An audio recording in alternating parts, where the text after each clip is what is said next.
맥스 루케이도의 그 금요일에 6시간.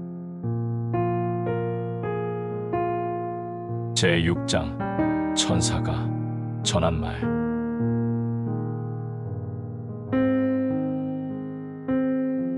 화낼 이유가 충분히 있었습니다. 나처럼 일주일만 지내다 보면 당신도 화가 날 겁니다. 내 문제는 주일 저녁에 시작되었습니다. 그때 나는 아직 브라질에 거주하고 있었고 남쪽에 있는 이과수 폭포를 보여주려고 몇몇 친척들을 데려다 가던 중이었습니다. 그런데 갑자기 비행편이 취소되고 몇 시간 동안 사응파울로 공항에서 오도 가도 못하는 처지가 되고 말았습니다. 아무런 통보도 없었습니다. 아무 설명도 없었습니다. 우리가 공항에 내렸을 때 갈아탈 비행편이 취소되었다는 사실만 공항 측에서 알려주었더라도 거기서 그 오랜 시간을 헤매지는 않았을 겁니다. 나중에서야 알게 된 사실이지만 그때 우리가 원하기만 했더라면 2시간만 기다리면 다른 비행기를 탈 수 있었습니다. 호텔에 도착했을 때 비가 내리고 있었습니다. 그리고 우리가 떠나는 날까지 계속 비가 내렸습니다. 폭포를 기록으로 남기겠다는 굳은 마음에 포구속을 헤치고 1.6km가 넘는 길을 비디오 카메라를 들고 걸었습니다. 보슬비나 안개비 또는 샤워할 때 내리는 물줄기 정도를 말하는 게 아닙니다. 그건 한 치 앞이 보이지 않을 만큼 바가지로 퍼붓는 폭우였습니다. 폭포에 도착했을 때 나는 1시간 전에 필름을 넣고 전원 스위치를 켜놓은 채로 가방에 넣고 오는 바람에 배터리가 거의 소모되었다는 사실을 알았습니다. 그리고 호텔에 돌아왔을 때는 카메라가 비에 맞아 못쓰게 되었다는 것을 발견했습니다. 얼마나 못쓰게 되었냐고요? 고치는데 $300가 들었습니다. 그러나 그날은 수요일이었습니다. 아직 그 주가 끝난 게 아니었습니다. 다시 리우에 돌아왔을 때 아내가 친정 식구들에게 다가오는 크리스마스는 친정 식구들과 함께 보내겠다고 말했다는 것을 알았습니다. 그런데 나도 이미 우리 식구들에게 이번 휴가는 우리 식구들과 함께 보내기로 했다고 말해두었지 뭡니까? 목요일은 정말 압권이었습니다. 집에 있는데 아내 데날린이 전화를 했습니다. 우리 차가 고장이 났다는 겁니다. 자동차 판매상은 그 차의 멋진 외관에 대하여 장황한 칭찬을 늘어놓았습니다. 그래서 다른 차보다 비싸도 값을 할 거라고 장담했었습니다. 절대로 고장이 나지 않을 거라고 맹세했었습니다. 그런데 그 차가 고장이 난 것입니다. 그것도 시내 한복판에서, 게다가 하필이면 내가 쉬는 날에 말입니다. 나는 쇼핑센터로 들어갔습니다. 나는 아무에게도 말을 하지 않았고 누구도 감히 내게 말을 건네지 않았습니다. 자동차에 올라타고 시동을 걸려고 무진애를 써보았습니다. 그러나 행운은 찾아오지 않았습니다. 자동차 열쇠를 아무리 돌려도 내 귀에는 자동차 판매상의 호언장담과 자동차 정비소의 금전 등록기 문이 열리면서 나는 딩동 소리만 들릴 뿐이었습니다. 1시간 동안 주차장에서 고장난 자동차를 고치겠다고 헛수고를 했습니다. 결국 정비소에 전화를 걸었습니다. 견인차는 바빴습니다. 나보고 몇 분만 기다려줄 수 있냐고 하더군요. 몇 분, 브라질에서의 몇 분은 차라리 몇 년으로 알아듣는 것이 낫습니다. 그래도 나는 기다렸습니다. 기다리고 또 기다렸습니다.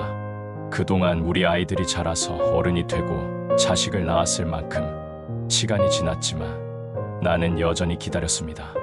마침내 해가 질 무렵이 되어서 견인차가 도착했습니다. 변속 레버를 중립 위치에 놓으세요. 정비사가 말해주었습니다. 차에 올라타서 생각했습니다. 한 번만 더 해보지 뭐. 열쇠를 꽂고 시동을 걸어보았습니다. 어떻게 되었을 것 같습니까? 맞습니다. 시동이 걸렸답니다. 그건 분명 좋은 소식임에 틀림없었습니다. 그러긴 했지요. 적어도 견인차 기사가 떠날 생각을 하지 않는 것을 볼 때까지는요. 그는 요금을 내라고 말했습니다. 무슨 요금이요? 나는 애원했습니다. 선생님, 차가 시동이 안 걸린 게 제 잘못인가요? 그는 대답했습니다. 포르투갈어로 잘난 체 하는 놈을 뭐라고 하는지 몰랐던 게 다행이랄까요. 그래서 나는 내 차가 시동이 걸리는 것을 지켜본 수고비를 그에게 지불했습니다. 그리고 즉시 차를 몰고 정비소로 갔습니다. 운전하며 가는 중에 악마 2마리가 들어와 내 어깨 위에 자리를 틀고 앉았습니다. 녀석들을 볼 수는 없었지만 그것은 사실이었습니다. 나는 그 녀석들이 하는 말을 들을 수 있었습니다. 그들은 거짓말의 아비의 언어를 들려주었습니다. 한 녀석은 분노였습니다. 지금 이 순간까지 내가 화를 내지 않은 것이 조금이라도 있다면 그것은 다 이 녀석의 책임입니다. 내가 공격할 대상은 무한하고 또 추악한 것이었습니다. 다른 한 녀석은 자기 연민입니다.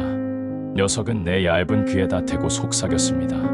그래서 내가 이번 주만 재수 없었던 것이 아니라 평생을 고통 가운데 지내왔다고 일깨워주더군요. 죽은 깨와 빨간 머리를 타고난 것하며 달리기는 항상 꼴찌만 하고 가장 성공할 것 같은 인물에 한 번도 뽑힌 적이 없으며 현재는 외국 땅에서 고생하고 있는 선교사라는 것입니다.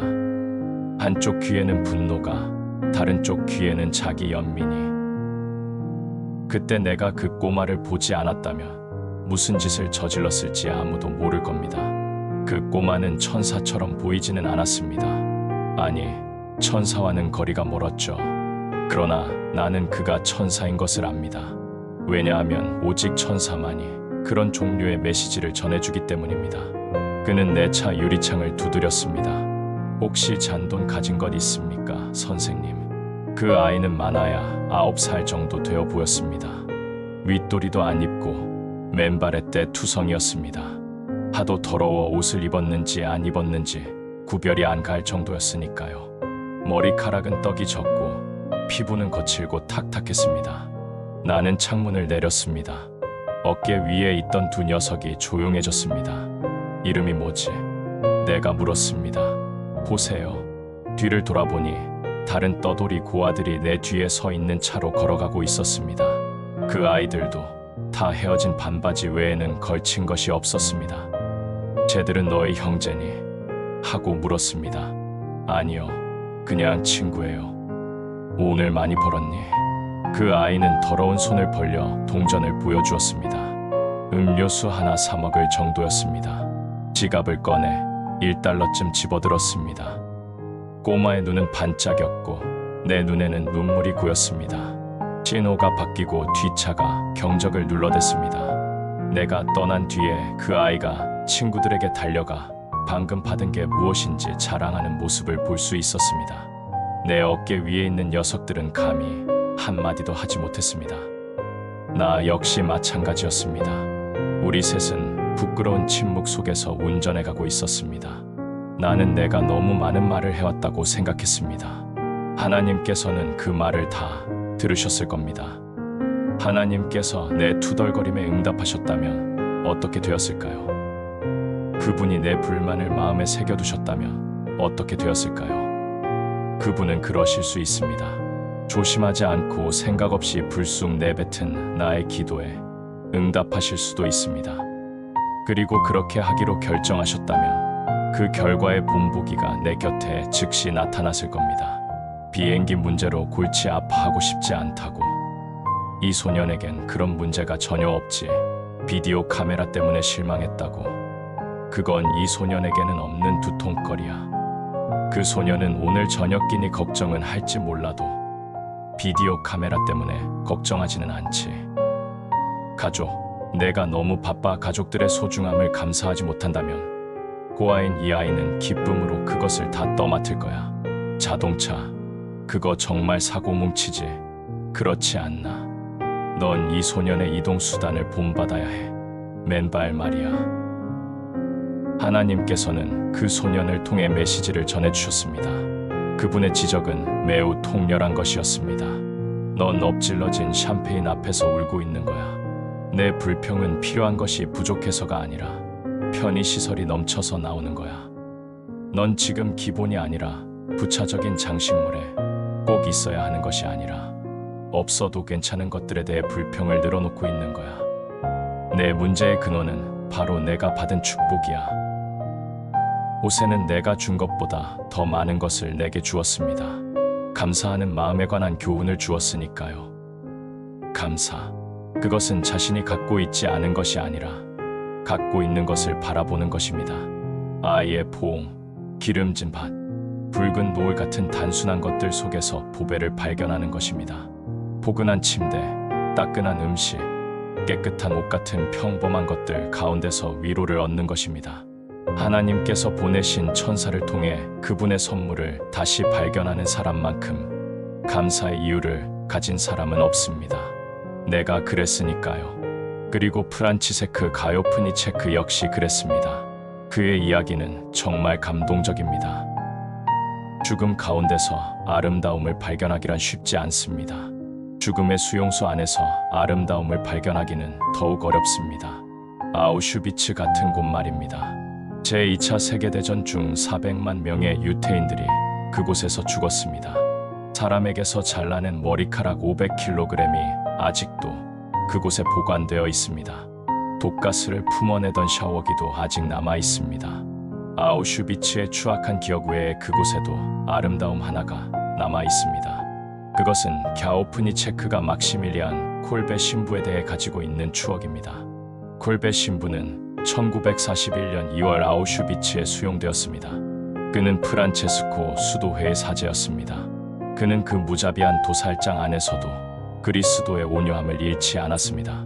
음식을 나눠 먹고 자기 침상을 내어주고 자신을 체포한 사람을 위해 기도했습니다. 그는 아우슈비츠의 성자라 불릴만 했습니다. 그해 7월 탈옥 사건이 발생했습니다. 한 사람이 도망하면 다른 수감자 10명을 죽이는 것이 아우슈비츠의 관례였습니다. 모든 수감자들이 앞마당에 모여 있으면 수용소 소장이 열을 맞춰 서 있는 사람들 중에서 임의로 10명을 선택하는 시기였습니다. 거기에 걸린 희생자들은 즉시 한 방에 수용되어 죽을 때까지 일절 음식이나 물을 제공받지 못했습니다. 소장이 뽑기를 시작했습니다. 한 사람씩 선택될 때마다 빠져나간 자리를 채우기 위해 다른 사람이 한 걸음 앞으로 나와서 그 자리를 메꾸었습니다. 소장이 10번째로 부른 이름이 가요프니체크였습니다. 나치 친위대원이 지명당한 사람들의 수임 번호를 체크하는 동안 가요프니체크가 울음을 터뜨렸습니다. 어쩌면 좋나. 난 아내와 자식들도 있는데. 사람들 사이에서 동요가 일어나자 친위대원들이 고개를 돌렸습니다. 경비병들은 총을 들고 경비견들은 공격 명령을 기대하면서 긴장했습니다. 그때 한 사람이 자기 줄에서 벗어나 앞으로 밀치고 나왔습니다. 콜베 신부였습니다. 그의 얼굴에는 두려움이 없었습니다. 그의 걸음새에는 조금도 주저함이 없었습니다. 보안 요원이 그에게 그 자리에 서지 않으면 발사하겠다고 소리쳤습니다. 도장과 이야기하고 싶습니다. 콜베 신부는 차분한 목소리로 말했습니다. 무슨 이유에서인지 친위대원들은 그를 곤봉으로 때리거나 죽이지 않았습니다. 콜베 신부는 독일 장교인 수용소장 앞에서 모자를 벗고 그를 똑바로 바라보았습니다. 소장 나으리, 청이 있습니다. 제발 들어주십시오. 그 말을 듣고 아무도 콜베 신부에게 총을 발사하지 않았다는 것은 기적이었습니다. 제가 이 사람 대신 죽고 싶습니다. 그는 흐느끼고 있는 가요프니체크를 가리키며 일말의 동요 없이 담담하게 말했습니다. 제겐 아내도 자식도 없습니다. 게다가 이제 늙었고 모든 것이 예전 같지 않습니다. 일하는 데는 이 사람이 저보다 낫지요. 콜베 신부는 나치의 사고방식을 잘 알고 있었습니다. 자네는 누군가? 소장이 물었습니다. 가톨릭 신부입니다. 주위에 있던 사람들은 모두 놀랐습니다.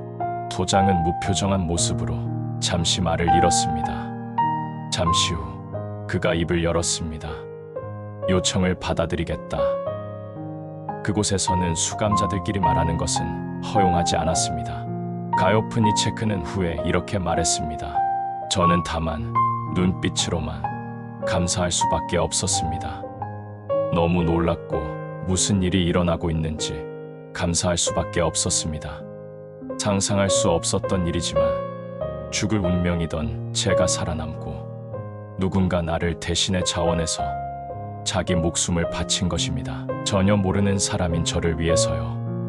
꿈을 꾸는 것 같았습니다. 아우슈비츠의 성자는 나머지 9사람들보다 더 오래 목숨을 유지했습니다. 사실 콜베 신부는 목마름이나 굶주림으로 죽은 것이 아니었습니다. 그는 정맥에 페놀 주사를 맞고 숨을 거두었습니다. 가요프니체크는 유태인 대학살에서 살아남았습니다. 그리고 자기 고향으로 돌아갈 수 있었습니다. 그는 해마다 아우슈비츠를 방문합니다. 매해 8월 14일이 되면 그는 그곳에 돌아가 자기 대신 죽어간 그 사람에게 감사의 말을 전하고 있습니다. 그의 집 뒤뜰에는 자기 손으로 직접 조각해 만든 작은 액자가 있습니다. 자기 대신 죽음으로써 자신이 살 수 있게 해준 콜베 신부를 기리는 것입니다. 가끔씩은 우리가 지금 무엇을 갖고 있는지 깨닫기 위해 천사가 필요한 때가 있습니다. 프란치세크 가요프니체크와 나 사이에 비슷한 점은 그리 많지 않습니다. 우리는 서로 다른 말을 사용하고 서로 다른 국기의 경례를 하고 고향도 다릅니다. 그러나 우리에게는 세 가지 공통점이 있습니다. 그것은 우리를 감옥에서 해방시켜준 천사를 만났다는 사실과 우리 대신 죽은 유태인 선생님이 있다는 사실입니다. 그리고 우리가 이미 갖고 있는 것이 갖고자 하는 것보다 훨씬 더 크다는 것을 배웠다는 사실입니다.